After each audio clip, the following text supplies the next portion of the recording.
All right, welcome to another in our series of videos on how Ryan Adams plays his songs. This time we're going to do Sweet Illusions, Ryan Adams and the Cardinals song. And we're taking as our performance the live acoustic version that Ryan did in Portugal.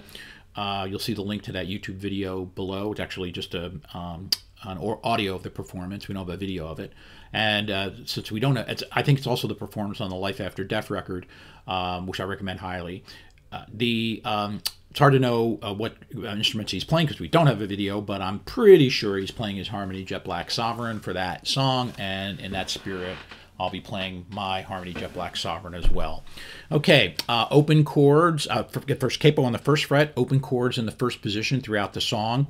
A minor, C, G, variation on D.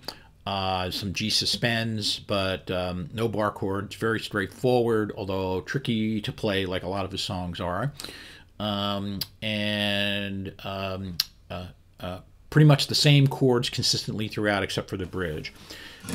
Okay, so the opening is C with hammer on the third string, third fret with your pinky like that. And then D Sus2, which is the D chord, but without the E string. E string is open, right? And then A minor and a typical two-finger hammer on. And then the intro concludes with a C over G, that four-fingered C, and then a G. And you really want to do the G and with this shape, and that is your ring finger on the G third fret on the E string rather, and your pinky on the third fret of the high E string. Or you can also have that A string on the second fret too if you want to. That's optional because you want to be able to move into the various sus G's that are necessary to make the song effective. So the opening goes something like this.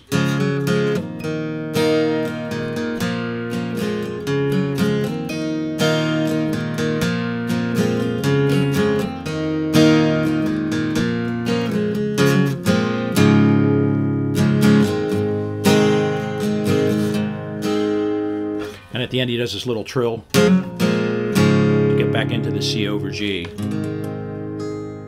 Right. So that's the opening, and he'll often, and you kind of hear this when he gets to the A minor, he accentuates that A string. So bum,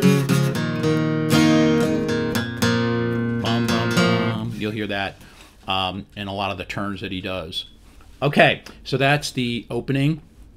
And then the verse is A minor, G, C over G, F major 7th, and with a pull-off from time to time. So, let me go, I'm only letting you down, I've got nothing to say to you now. Lose the feelings that are weighing me down when I'm saying. So that's it, turning, and that's the chorus that repeats, and you can see some tabs out there that do that. Okay, there you go. So that's the verse. And then when he gets into the chorus, it's A minor, and then a suspend, C, F major 7th, A minor, G, C, F major 7th. Okay, that's the way the chorus goes, with some variations for the concluding part of the chorus back into the turn. So on the A minor, he often does a little fill. So, and that, you know, here's the fill. It's almost over, and it's almost gone. So we got the almost over, and then E string, open G, third fret, first string, open A string. Well, it's almost over, and it's almost. Then we get that G suspend. So you can do either and it's hard to hear exactly what he does, but for playing purposes, you can do the third string, second fret, or you can also add the B string, first fret. That's the B string added, and then here's the suspend. without the B string. So either one works. It's hard to know exactly what he does. I think he kind of varies it. So then again, the whole thing would go like this. And it's almost over. And it's almost gone. And I can feel the sweet illusions coming. Sweet confusion. The sweet illusions coming down. I can feel the sweet. So he does a turn. So he does that variation on that fill. Sometimes it's very, very sharp. Sometimes it's kind of muddy, but you can kind of listen to that. And on the first turn, he ends on the A minor, and then gets back into the end of the first verse, first chorus rather. He ends on the A minor and then gets back into that turn.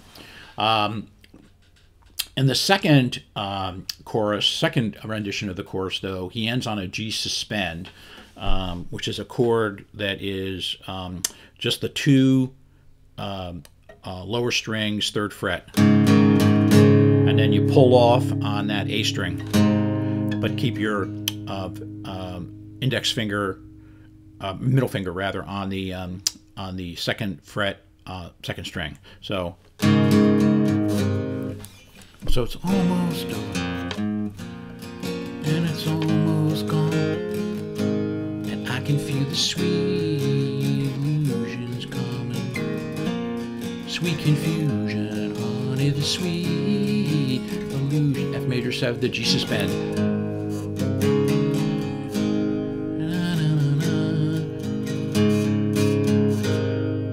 Right. Okay, so he does that, and you can listen to that twice. And then the bridge is D minor, F major 7th, C, and then the G with the suspend. Back to D minor, right? Then F major 7th, and then skip the C, go right to the G suspend. So the whole thing would go like this. Love for you, I can't use. Lonely nights multiplied by the blues that I can't resolve. And then he'll hit that G note as he hits that resolve, sings that resolve. Then the final verse, you listen to that and it'll hit the individual notes. Hit that A and then hit that G, really accentuate that. So you never knew me, but I did my best. I'm just lonely inside, I guess. Gave me everything, you really tried. And on the thanks, he sticks with the C. Thanks. And then pulls off. So he like pounds the guitar. So. You never everything you need. I'm just lonely inside, I guess. Gave me everything, you really tried. Thanks. You were nothing and we're only the past. And I'm just living in a dream, I guess, and off you go. And then the final chorus matches the second chorus in terms of his chordal patterns, and then he ends on the outro. On the outro is the same as the intro. C, D sus 2, A minor,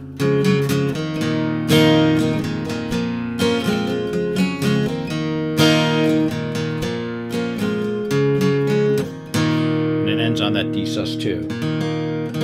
When he really accentuates that note, accentuates those notes, and lets the D sus 2 chord ring out at the end. So terrific song. On the surface, pretty simple to do, but like a lot of his songs, tough to really execute smoothly. You should listen to the way he strums and creates a absolutely consistent tempo throughout the song. I've actually timed it with a metronome. It's pretty remarkable how he's on time all the time. And the singing is great. And of course the lyrics are great too, especially when he says at the beginning, I've got nothing to say to you now, and then spends the rest of the song trying to explain himself and the relationship. So an irony that I'm sure is not lost on him. So anyway, it's a great song and definitely worth trying to learn, even for beginning guitar players. So anyway, I hope that's helpful. Thanks.